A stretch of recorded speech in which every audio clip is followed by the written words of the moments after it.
16th of August. What have you got for us? Not bad. Okay, not bad.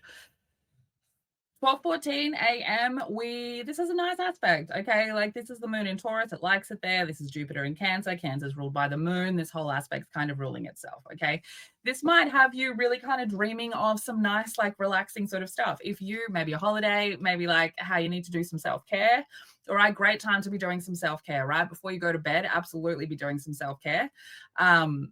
Very nice energy for that. Okay, now because of that, we're in this very nice space.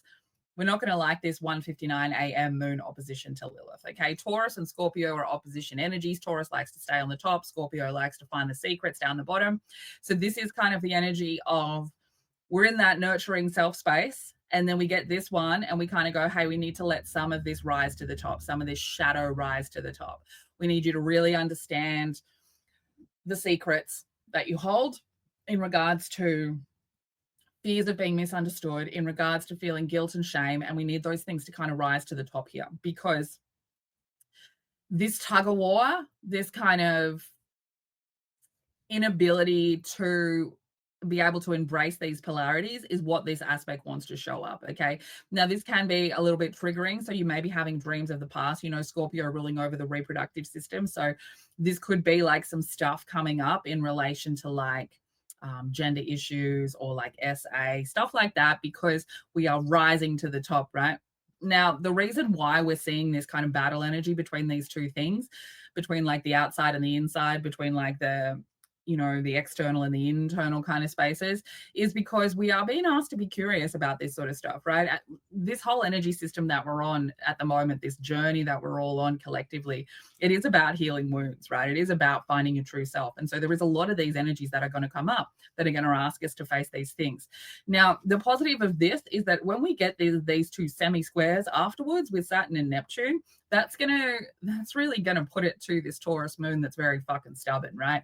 Like it's gonna be like, hey, let's get rid of like ways that we started building this new version of us that still held on to these fears of guilt and shame and being misunderstood, right? Let's get rid of those. Then at 6:16 a.m., again, this really nice Taurus Cancer aspect, hopefully showing up in a relationship dynamic or just within yourself, really feeling good about yourself, okay? There's also a great energy to like put some creative projects into work, okay? The moon is in Taurus, so it can be a little bit of that lazy kind of vibe. So don't force yourself. But Taurus is also the do the hard work, get the rewards, okay? So Venus in Cancer really asking us here to like create some really nice self-love habits, right? To really create some kind of plan around like how to balance that out, right? How to balance out the hard work and the relaxing, okay? At 6:40, we can use this Taurus moon, which it is quite driven in that like what I need to do every day, right? How do I get abundance every day? It's helping us here to really see forward, right? It's helping us here to really understand the results of hard work, okay?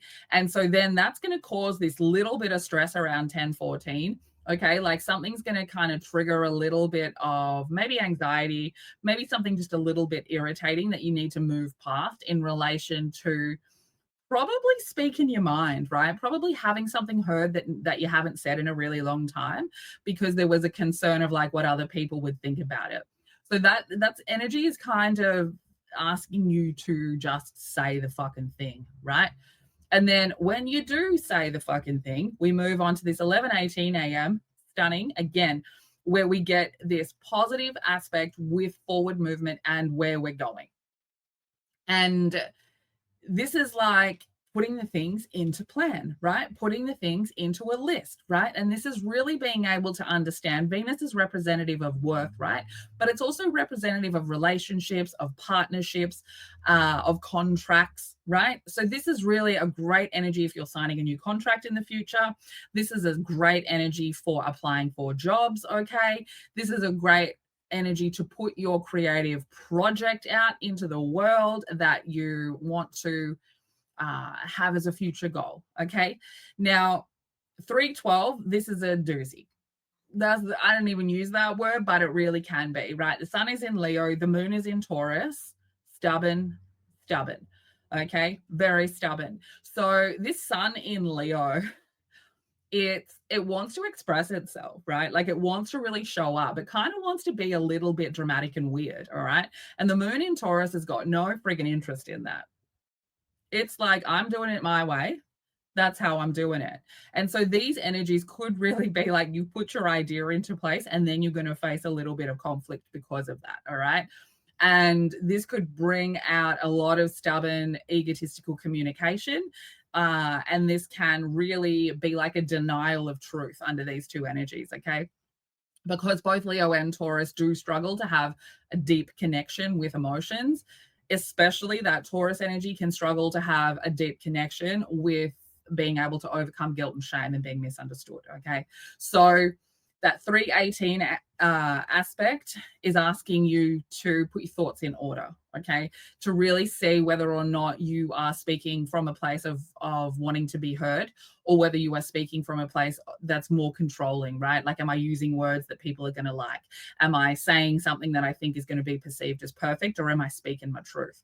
Is really what is going to have to happen at that 318. So it's like you kind of get into this fight space, and then there is this realization that like something's not being seen in the right way, right? Something needs to be a little bit more ordered, a little bit more arranged. You need to kind of look at, you know, are you kind of forcing something at the cost of, you know, missing out on actually using your skills and talents, right? Of giving up something about your authentic creativity. All right. Now, I do feel like even though it's a bit of an up and down day, a bit of stress, a bit of like a fight kind of energy, okay, this 9 p.m. aspect, there has been some healing take place in the Chiron wound, or there has been a realization that some healing has taken place, right? Like maybe you were someone who wouldn't have spoken your truth, and then you do speak your truth. And this integration energy here with Moon in Taurus, Chiron in Aries retrograde, making like this kind of, look, it is a happy kind of aspect, but it can be a little bit annoying, right? Because it's like you can't quite grab onto it. You can't quite grab onto what it is. And you need to be a little bit more open-minded at being able to see that that wound has been healed. Okay. So all in all, not a bad day. Yeah. If you want me to help you interpret the energy for your own self, come and book an energy reading. You can do that through the link in my bio. Okay. Stay weird.